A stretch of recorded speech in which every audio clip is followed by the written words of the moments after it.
Students, आज की जो क्लास हम लोग जो करने जा रहे हैं उसमें हम लोग आज एक्सरसाइज के क्वेश्चंस बनाएंगे। ठीक है, कि कैसे ट्रिग्नोमेट्री के क्वेश्चंस बनाए जाते हैं। ओके, तो आज का जो पहला क्वेश्चन है, जैसे कि आप लोग स्क्रीन पर देख सकते हैं,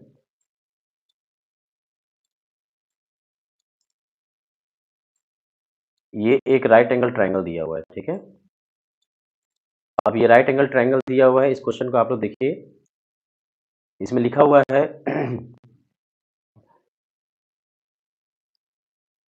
राइट एंगल ट्रायंगल में क्या लिखा हुआ है कि in triangle ABC right angle at B. ठीक है, यहाँ पर एक ए लिख देते हैं, ये बी है और ये सी है। ठीक है, ये राइट एंगल कहाँ पर है, तो यहाँ पर 90 डिग्री है। अब लिखा है कि ए बी का वैल्यू जो है 24 सेंटीमीटर है।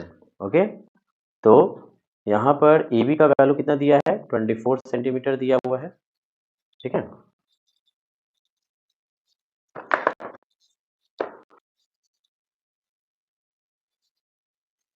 तो ए बी का वैल्यू यहाँ पर 24 सेंटीमीटर दिया हुआ है और बी सी का जो वैल्यू है ये कितना दे दिया है, 7 सेंटीमीटर दे दिया है। हमको इसका वैल्यू पहले फाइंड करना होगा। ठीक है, तो इसके अगर हम सॉल्यूशन की बात करें तो यहाँ पर हम लोग सॉल्यूशन लिखते हैं। सबसे पहले बाय पाइथागोरस थ्योरम, है ना, पाइथागोरस थ्योरम। ठीक है, क्या होगा, ए सी का वैल्यू निकालने के लिए हम लोग क्या करेंगे, root under A B square plus B C square करेंगे, है ना। Then after A C square का वैल्यू, यहाँ पर ए सी का वैल्यू निकालने के लिए हम ए बी क्या करेंगे, 24 का स्क्वायर प्लस यहाँ पे 7 का स्क्वायर कर देंगे। अब 24 का स्क्वायर हो जाएगा 576 और 7 का स्क्वायर हो जाएगा 49। सो देयरफॉर 625 वैल्यू हो गया। सो इसका वैल्यू कितना हो जाएगा, 25 सेंटीमीटर। ओके, तो ये जो वैल्यू आपका जो आया है, ठीक है, ये जो वैल्यू आया है, इस वैल्यू को क्या हो जाएगा, यहाँ पर वैल्यू क्या हो जाएगा, 25 सेंटीमीटर हो जाएगा। ओके, अब हम आगे क्या करते हैं, हमारा साइन ए का वैल्यू निकालने के लिए बोल रहा है। ओके, तो साइन ए का वैल्यू हमको निकालना है। तो साइन ए का क्या होता है, साइन का होता है पी बाई एच, मैंने आप लोगों को पढ़ाया था। तो ये जो ए है, ठीक है, ये जो एंगल है, इस एंगल के ठीक सामने इसका साइड है। ठीक है, ये जो एंगल आप जो देख रहे हो, ये एंगल साइन ए, इसके ठीक सामने जो है इसका एंगल है। ठीक है, तो साइन ए के ठीक सामने इसका साइड दिया हुआ है, तो साइड हम क्या लिखेंगे, बी सी लिखेंगे यहाँ पर, बी सी। ठीक है, और P बाय एच होता है, तो ये हो गया परपेंडिकुलर। ठीक है, ये परपेंडिकुलर हो गया और ये जो है एच जो है क्या है, हाइपोटेनस है। तो हाइपोटेनस के लिए हम लोग लिखेंगे ए सी। तो बी सी बाई ए सी का मतलब कितना हो गया, बी सी का मतलब हो गया 7 और ए सी का हो गया 25। तो 7 सेंटीमीटर बाय 25 सेंटीमीटर ये कैंसिल हो जाएगा, आएगा आपका 7 बाय 25 आंसर। ठीक है, यहाँ तक किसी को कोई दिक्कत। नाउ साइन ए के बाद में फिर कह रहा है कॉस ए का वैल्यू निकालना है। ओके, सो कॉस ए के लिए हम क्या करेंगे, कॉस ए के लिए, अब देखिए कॉस ए के लिए हम करते हैं यहाँ पर,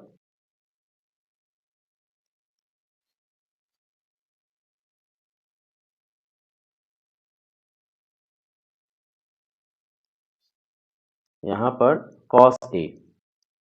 तो कॉस ए के लिए देखिए क्या है, कॉस का फॉर्मूला होता है बी बाई एच। तो बी बाई एच का वैल्यू क्या हो जाएगा, कॉस बी बाई एच होता है। तो ए के ठीक सामने अभी हमने बताया कि ये क्या होता है, परपेंडिकुलर। तो जब ये परपेंडिकुलर हो जाएगा तो ये क्या हो जाएगा, बेस। तो बी बाई एच का मतलब हो गया कि ए बी बेस हो गया। ठीक है, और ये ए सी क्या हो जाएगा, हाइपोटेनस हो जाएगा। तो ए बी 24 सेंटीमीटर हम लिख देंगे।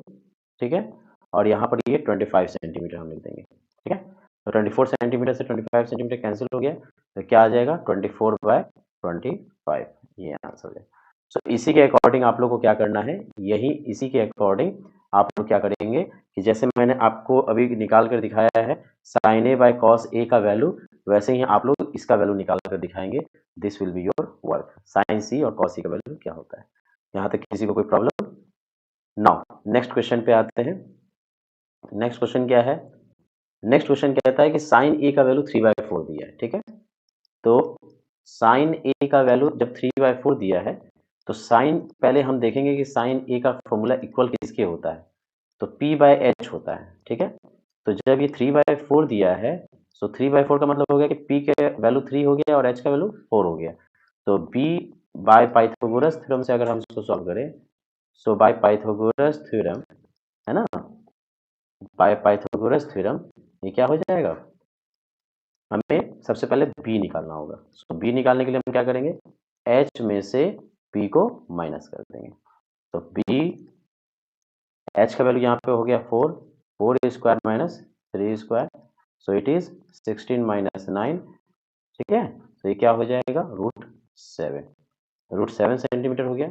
अब क्योंकि हमको कॉस ए का वैल्यू निकालना है, तो कॉस का वैल्यू क्या हो गया, कॉस का b/h होता है। तो साइन में जैसे हमने अभी देखा कि साइन में जो है p और h दिया है, तो कॉस का फॉर्मूला b/h होता है ना। सो b/h के लिए हम क्या करेंगे, क्योंकि हमारा b का वैल्यू 7 निकल गया है, तो √7, ठीक है, और बाय h का वैल्यू क्या हो जाएगा 4, यहाँ पे √7 बाय हम लोग 4 लिख देंगे, ठीक है। यही आंसर हो जाएगा। और नेक्स्ट जो वैल्यू दिया है tan a का, तो tan a का वैल्यू कैसे निकलेगा, सो tan a इक्वल टू होता है p/b, ठीक है। सो p का वैल्यू आप अभी यहाँ देखे हैं कि 3 होता है, सो यहाँ पर 3 लिख देना है, और b का वैल्यू क्या होगा, √7, सो यहाँ पे √7 लिख देना है, ठीक है। यही आंसर हो जाएगा। Okay students, next next question देखते हैं। नेक्स्ट क्वेश्चन कह रहा है कि 15 cot a का वैल्यू 8 दिया हुआ है, ठीक है।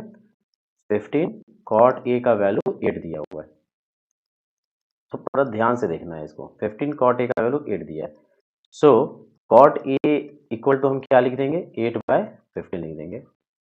अब cot a का वैल्यू क्या होता है, तो tan का p/b होता है, तो cot का क्या हो जाएगा, b/p हो जाएगा। b/p का मतलब हो गया कि cot का वैल्यू 8 हो गया, मतलब b का वैल्यू 8 हो गया और p का वैल्यू 15 हो गया, है ना।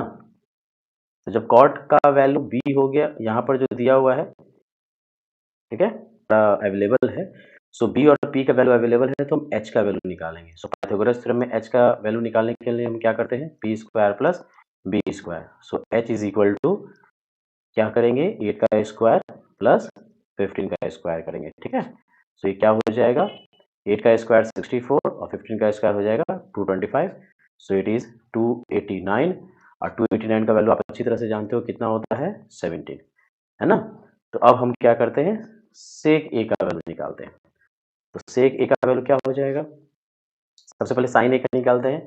साइन ए का वैल्यू क्या हो जाएगा, साइन ए का वैल्यू यहाँ पर p/h होता है, तो p का वैल्यू 15 है, यहाँ पे आप देख सकते हो, p का वैल्यू यहाँ पर देख सकते हो, p का वैल्यू 15 दिया हुआ है, और p/h, तो h का वैल्यू अभी आपने निकाला है, h का वैल्यू क्या है 17, ठीक है। तो यहाँ पे 15/17 ये आंसर हो जाएगा।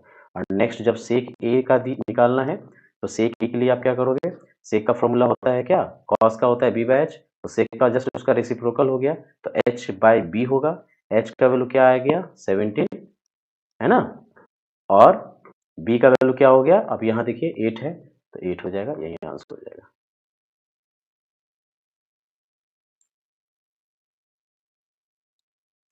नेक्स्ट क्वेश्चन है स्टूडेंट्स, ये लिख रहा है सॉल्यूशन में, इसमें देखेंगे कि एंगल ए और एंगल बी जो है वो दो एंगल है, ठीक है, ट्राइंगल के। तो एंगल ए और एंगल बी, जस्ट लाइक ये ए हो गया, ये बी है, ये सी है, तो एंगल ए और एंगल बी जो है एक्यूट एंगल है, और ये गिवन है ना, ये गिवन है कि कॉस ए का वैल्यू कॉस बी के बराबर है। तो हम जैसे जानते हैं कि एंगल के ठीक अपोजिट उसका साइड होता है, तो एंगल ए के अपोजिट कौन सा साइड होगा, बी सी होगा। सो बी सी हो गया, और कॉस बी के साइड क्या है, ए सी है, तो बी सी और ए सी आपस में बराबर है, ठीक है। सो अब यहाँ हम देख सकते हैं कि कॉस का वैल्यू क्या होता है, कॉस का वैल्यू होता है b/h, ठीक है।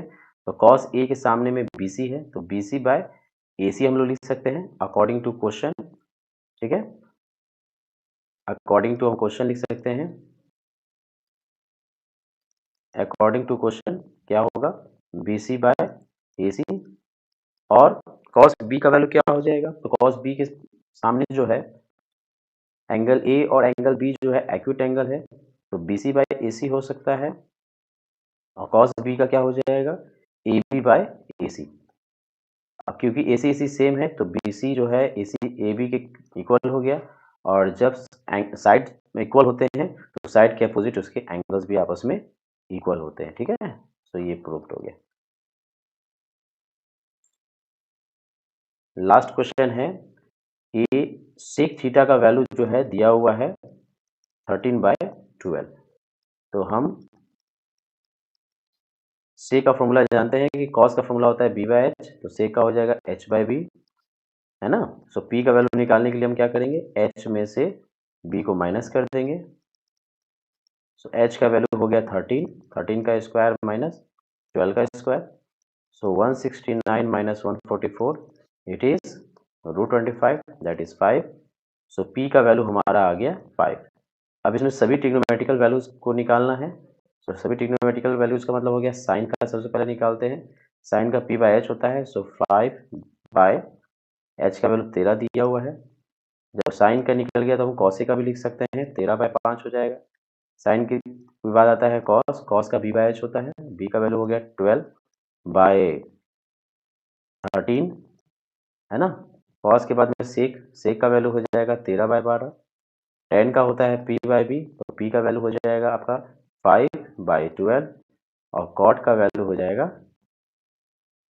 12/5, ठीक है।